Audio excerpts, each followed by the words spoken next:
Sa gitna ng bundok na to, may dalawang matanda kaming nakilala. Si tatay, hirap ng maglakad. Si nanay naman, hindi na rin Pagkausap nakakakita. tayo ay liwanag lang daw yung naging... Nakakaawa ang kalagayan nila. Sa sirang bahay na ito, sila nakatira. Butas-butas ang bubong. Kapag umuulan, nababasa sila. Pero malaking butas yung bubong nila at saka nababasa sila dito. Ang sahig ay sira na rin.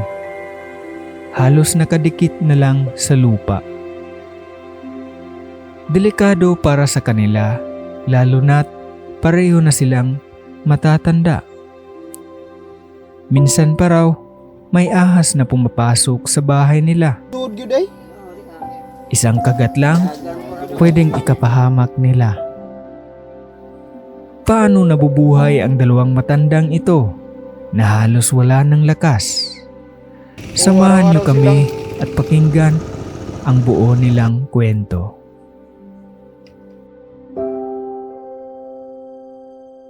Nandito tayo ngayon sa Barangay Kagnukot dahil mayroong nag-message sa atin na pwede ba daw nating bisitahin doon sa dalawang senior citizen. Tapos yung isang asawa niya, yung babae, ay hindi na halos makakita. Tapos mayroong nag-message sa atin na pwede ba daw nating bisitahin. Kaya ngayon, kasama natin ang ACS, ang Adventist Community Service, na para maka-witness o para ma-witness talaga nila kung ano talaga yung sitwasyon doon.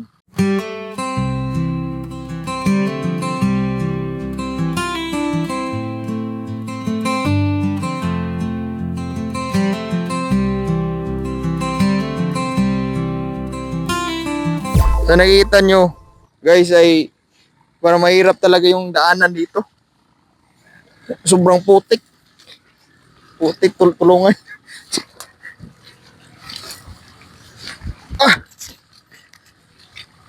Pumaputik po dito yung yung daanan. Tingnan nyo. Tapos yung mga matatanda talagang nahirapan talaga dito dumaan.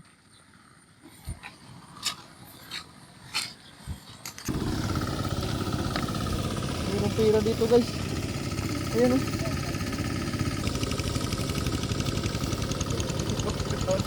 Hirap na daanan. Ha? Hirap na daanan. Patay ni Rog. May slide ka ni Rog. Nga. Wa may kumaagong butas.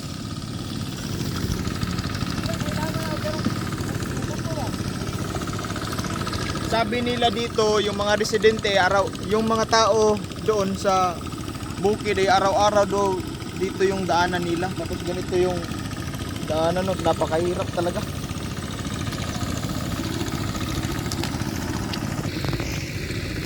Ito yung daanan namin. Kung nakikita nyo doon sa likod, talagang napaka putik. Tapos araw-araw silang dito, araw-araw yung transportation nila, o araw-araw silang ano sa pangalan po? Dumadaan. O araw-araw silang dumadaan dito. Tapos napakahirap yung daanan. Lalo na ngayon, tag-ulan.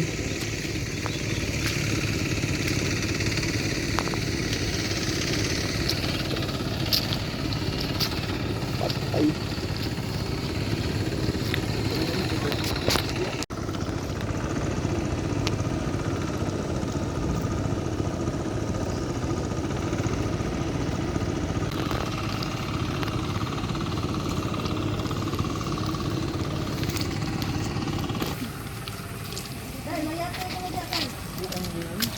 Pusti mo na sa una, no? Kanang pusti sa kurinti ba?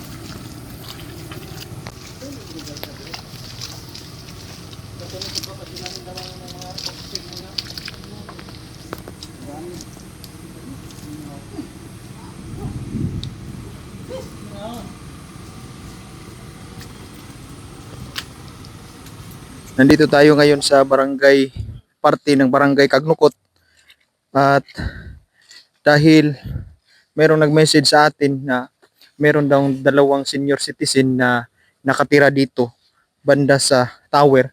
Tower tinatawag nilang lugar. Sa parting ito ng Bukirin. Nandito daw sila nakatira. Nakakita na ba kayo ng ganito? Nakakita na ba kayo ng ganitong kalabaw? Tingnan nyo. Tingnan nyo yung kalabaw. Yung sungay niya, pag ano no? O pag ganun yung sungay niya guys. Parang naging buhok. Parang naging buhok, parang naging bangs. Parang naging bangs pag ganun. Ay, nagsiparlor. Oh, dito. Interview na. Ano ba na siya tigin mo?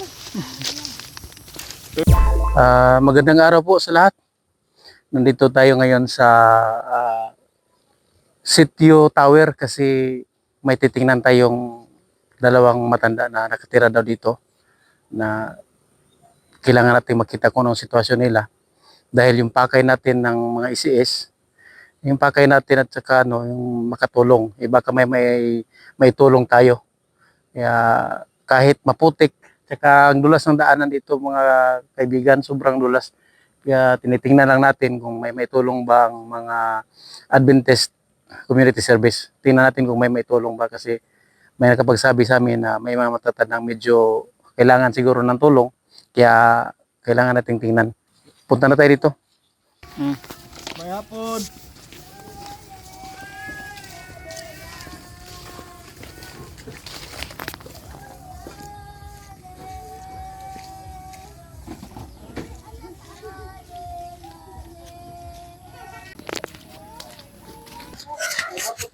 So, nandito na tayo ngayon sa location ni tatay. At ito yung kanilang bahay. Nandito na tayo ngayon sa actual na bahay ni tatay. Kasi pangalan mo tay? Nuni. Nuni, tatay Nuni. At ito yung bahay nila. So, makikita nyo yung bahay nila ay yung ito, ito, anong tawag ito? Yung sahig nila ay dikit talaga sa lupa. No? Sa loob. Kasi may kauban diri tay. Tulo. Asa man ni asawa? Oo. Ito si asa. Ito yung kuwan. Hindi mo aakalain na may nakatira pa sa sirang bahay na ito. At ang mas mapait, matatanda pa ang naninirahan dito.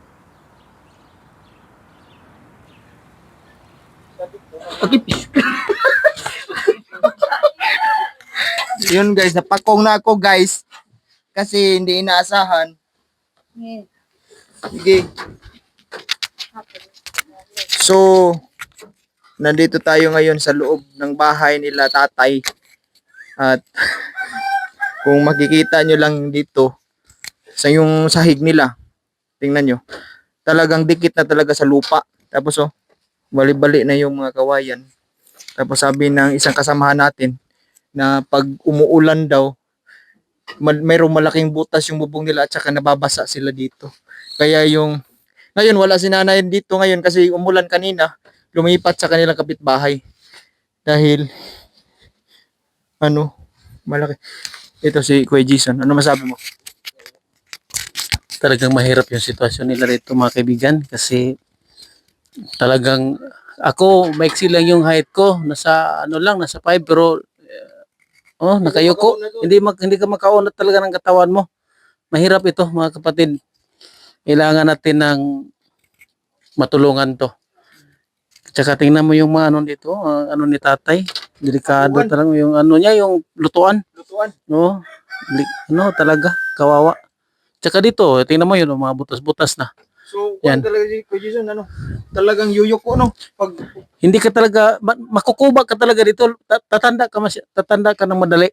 Mabilis ka tumanda dito. hindi ka makaunat. Kasi hindi ka makaunat.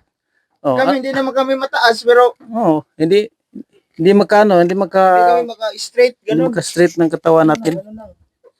Kaya kailangan talaga natin tong mahanapan ng paraan. Tulungan At natin. least nakasama ka dito, Oo. yung mga grupo. Hahanapan natin to ng paraan. Tsaka magtulong-tulungan tayo mga yung mga kasamahan natin. Kasi hindi naman tayo mayaman, hindi tayo mapera. Ang sa atin lang dito, ang pakay natin na talagang makatulong. Kaya maghanap tayo ng paraan dito. No? Mayroong saging dito. Kunin na lang natin to. Tayo pwede ba kunin tong saging tayo? Bilhin na lang.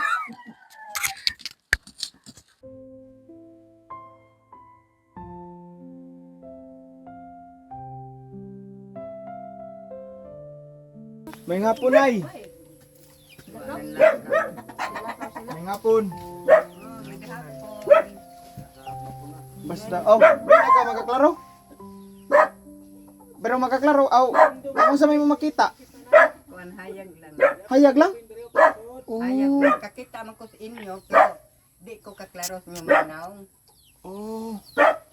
Yung Pwede ka makaambil. asawa pala ni tatay, hindi rin makakita. So kapag kausap tayo ay liwanag lang daw yung nakikita. Hayag lang yung makita, no? Kano sa ama na nagsugod na Mga tulo na katuig, ikan na to.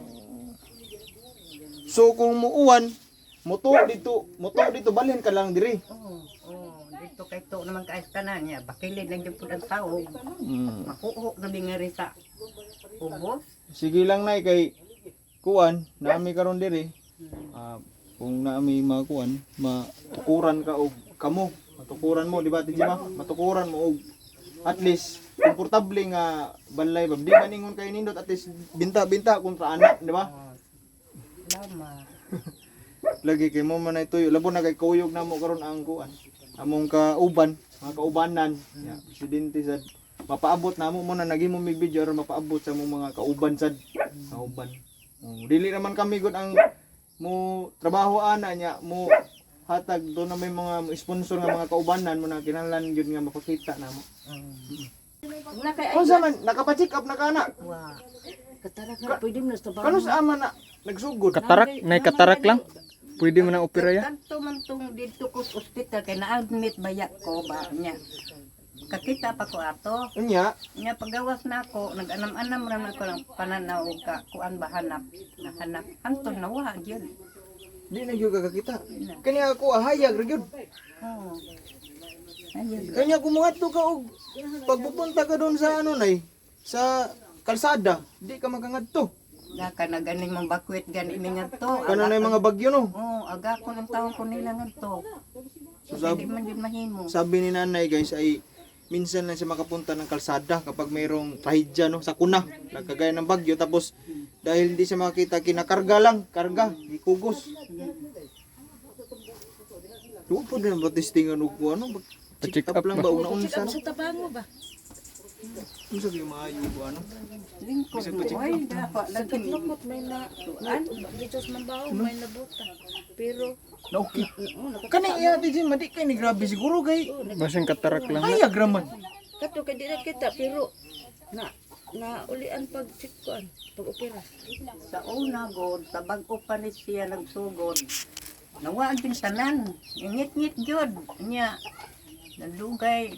Sigihan ako kanang magkuang kong tubig, nya akong iaana sa kong mata, nya akong ikipat-kipat ana. Nya nalugay ba nakakuang-kuang ba sige po kog ampo lagi. Sa Ginoo. Ampo lang gyud nay. Kay wala man gyud mahimo kung ato lang ampo ra gyud ta. Nay, dito mi sa sud ni sulod gyud mi ba? Maglisod gyud og budyo ko gyud ay ka. Yus ko oy. Nya napakong gani man duha dito, napakong ba? Kay bisag-bisag dili mi taas. Mas bug. Ayo ko. Bubo gyud ya. Nya adto pud mo sa sulod mag kuan, dikit man kayo no, kuyog masunog. Kuan. Kaning kamutan na mo, kung kano sa masugdan ng masimulan yung bahay mo, bahay nyo ni tatay, no? Kasi nakita namin talagang ano talaga, parang hindi talaga kayo komportable. Hindi mo komportable diha. So sa tulong ng Adventist Community Service, pinapanguluhan ni Kuya Jason at saka kasamahan natin si Ate Jima. Swerte nyo kasi yung isang member nila ay taga dito. Siya yung message sa amin na pwede daw puntahan o bisitahin yung sitwasyon dito. naawa ko sa kanilang nanay tatay kasi sabi niya kung mag-ulan na hindi na sila makatulog. Yan. Kasi yung bahay nila muna sa lupa. Yung sahig nila. Nga, malaki ang butas sa ilang Bubong. bubong. Ano yung una naman nag-style mong balay tay? Nagawa man, lison-lison naman pag amuntar. Ano may kamuntar ang tao. Pero sa una, unsa man ni siya? Butahan sa una kay panday mo ito nagkuanan. Unya na, unsa man ni siya na? Naglabas bagyo. Kailan ni katuig tayo nani? Nani ka bubo? Dugay-dugay na oy.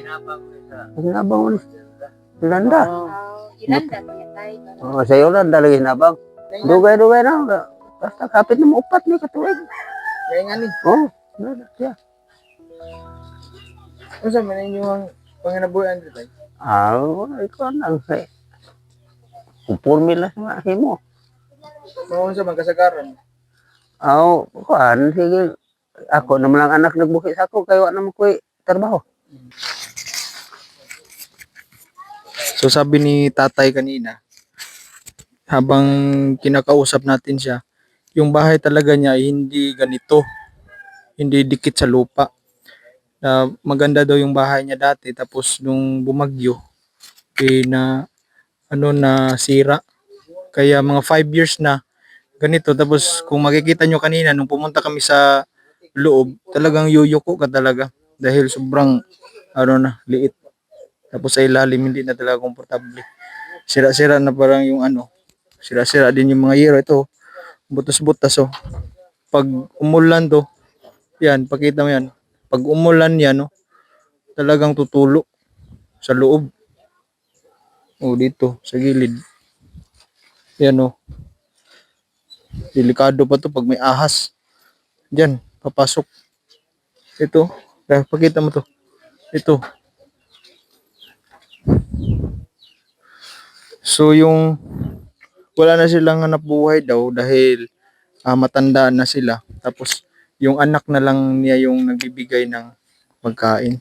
Tapos siyempre sa kakulangan din ng mga source of income ay hindi nila mapaayos yung bahay. Nagpapasalamat tayo dahil sumama yung Adventist Community Service dahil may nag-message sa atin na kasamahan din natin na mabisita dito.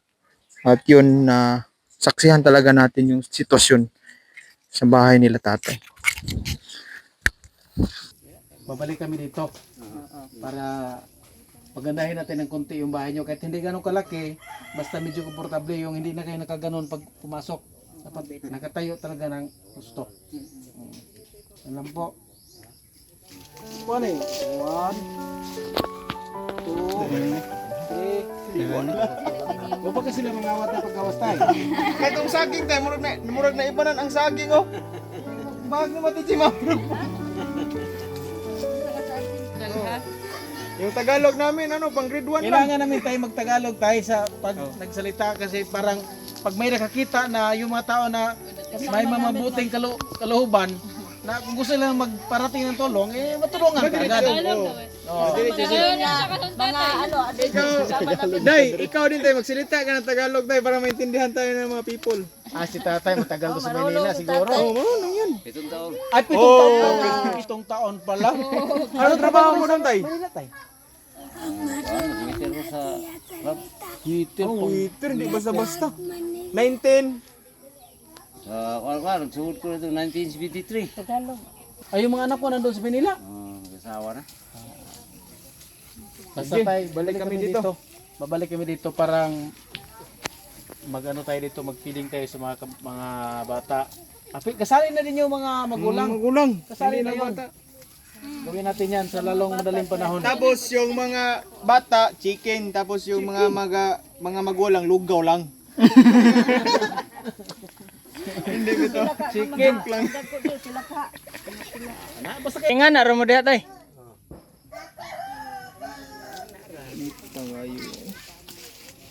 Wapoy has nung mo suda pa no. Di ay ka usay. Wa po mapatay ako lang ibugaw dagan. Aw na yung sud gyud ay. No, di ha.